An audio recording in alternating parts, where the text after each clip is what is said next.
ఇవాళ మనం స్మరిస్తున్న వ్యక్తి ఏ విధంగా ఒక సామాన్య బాలుడిగా జన్మించి ప్రపంచవ్యాప్తంగా ప్రజల మనసుల్లో వెలుగు వెదజల్లాడారో మనం తెలుసుకుందాం.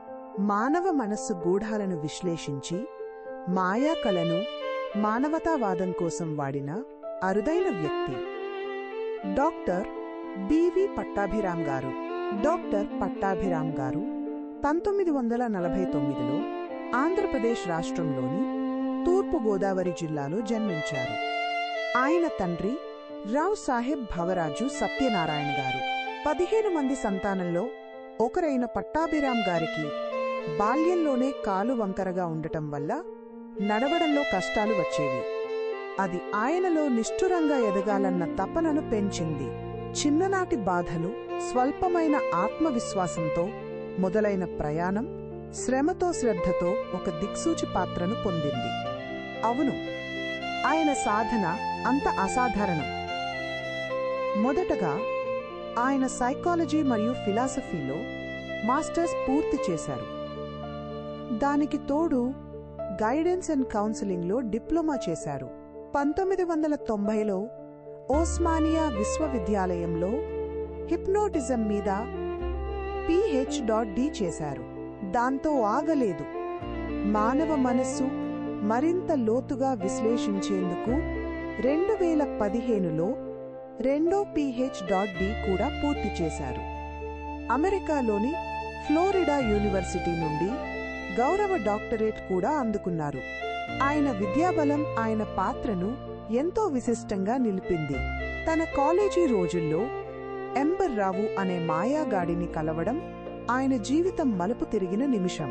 మాయాజాలాన్ని ఒక వినోదంగా కాకుండా ఒక శక్తిగా చూడటం పట్టాభిరామ్ గారి ప్రత్యేకత. ఆయన మ్యాజిక్ షోలు 2 నుండి 3 గంటల పాటు సాగేవి. 1984లో ఆయన బ్లైండ్ ఫోల్డ్ స్కూటర్ రైడ్ చేసి మూఢనమ్మకాలను ధీటుగా ఎదుర్కొన్నారు. కళ్లకు కట్టుకట్టి రవీంద్ర భారతి నుంచి చార్మినార్ వరకు స్కూటర్ నడిపిన ఘటన ప్రజల్లో పెద్ద ఎత్తున చర్చకి వచ్చింది. ఆయన నిజంగా మానసిక సమస్యలను, ఒత్తిడిని, భయాలను, మానసిక ఆందోళనలను గుర్తించి హిప్నోటిజం ద్వారా ఆత్మవిశ్వాసాన్ని బలపరిచే మార్గాలను అందించారు. స్కూల్ పిల్లల నుంచి ఉద్యోగస్తుల వరకు వందలాది మందిని ఆయన ఆడియో క్యాసెట్లు, వీడియో లెక్చర్ల ద్వారా ప్రభావితం చేశారు. గొప్ప తల్లిదండ్రులు కావాలంటే positive thinking, genius, good parent, mind magic వంటి పుస్తకాలు ప్రజల్లో ఉత్సాహాన్ని రేకెత్తించాయి. ఎక్కడైనా విపత్తు జరిగితే ఆయన ముందుండేవారు. గోదావరి వరదల సమయంలో చేసిన ఫండ్ రైజింగ్ మ్యాజిక్ షోలు గుర్తుండిపోయే ఉదాహరణలు.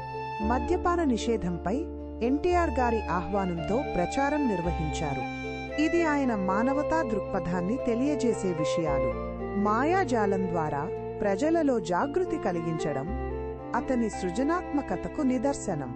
ఆయన టీవీలో, సినిమా రంగంలో కూడా తన ఉనికిని చాటారు. జంధ్యాల దర్శకత్వంలో వచ్చిన 2 రెళ్ళు 6 సినిమాలో తానే నటించారు. బహుముఖ ప్రజ్ఞాశాలి అయిన పట్టాభిరామ్ గారు డివిడీలు, రేడియో, టీవీ ద్వారా ప్రజలలోకి చేరారు. ఆయన శైలిలో మాట్లాడటం, మధురంగా నవ్వుతూ మానవ సమస్యలను వివరించడం ప్రత్యేకం. America, Australia, Malaysia, Singapore, Dubai వంటి దేశాల్లో మానవ సంస్కార శిక్షణ వర్క్షాపులు నిర్వహించారు. ప్రపంచవ్యాప్తంగా బహుళ కంపెనీల్లో మోటివేషనల్ స్పీకర్గా పనిచేశారు. జాతీయ, అంతర్జాతీయ స్థాయిలో ఎంతో మందిని ప్రభావితం చేశారు. డిప్రెషన్, ఫోబియా, స్టేజ్ ఫియర్ వంటి సమస్యలపై ఆయన చేసిన వర్క్షాపులు జీవితాలను మార్చేశాయి. ఆయన భార్య జయమ్మ గారు, కుమారుడు ప్రశాంత్ ఇద్దరూ కూడా వ్యక్తిత్వ వికాస రంగంలోనే తమ కృషిని కొనసాగిస్తున్నారు. కుటుంబంలో ఒక ప్రేమ, అనురాగం, సేవా దృక్పథంతో జీవించిన పట్టాభిరామ్ గారు ఎన్నో జీవితాలకు మార్గదర్శిగా నిలిచారు. 2025 జూన్ 30న హైదరాబాదులో గుండెపోటుతో తుదిశ్వాస విడిచారు. ఆయన వయసు 75 సంవత్సరాలు. ఆయన మృతిపై ముఖ్యమంత్రి రేవంత్ రెడ్డి సహా రాజకీయ, సాహిత్య, మానసిక శాస్త్రవేత్తలు ఘన నివాళులు అర్పించారు. ఆయన శవాన్ని జూలై 2న ఖైరతాబాద్ నివాసంలో ప్రజల సందర్శనార్థం ఉంచారు. అనంతరం మహాప్రస్థానంలో అంత్యక్రియలు నిర్వహించారు. ఆయన మానవ మనస్సును అర్థం చేసుకునే శాస్త్రాన్ని మానవతా దృష్టితో ప్రయోగించి మాయాజాలాన్ని ఓ మార్గదర్శక సాధనంగా మార్చారు. ఈ ప్రపంచంలో మానవులుగా మనం ఎదగడానికి, మనల్ని మేమే తెలుసుకోవడానికి పట్టాభిరం గారు ఓ దీపస్తంభంలా నిలిచారు. మనం ఆయన మరణాన్ని కాదు, ఆయన జీవితం నుండి తీసుకోవలసిన విలువలను గుర్తు చేసుకోవాలి. పట్టాభిరం గారి స్ఫూర్తి, సందేశం ఎప్పటికీ మన జీవితాల్లో ప్రతిధ్వనిస్తూనే ఉంటుంది.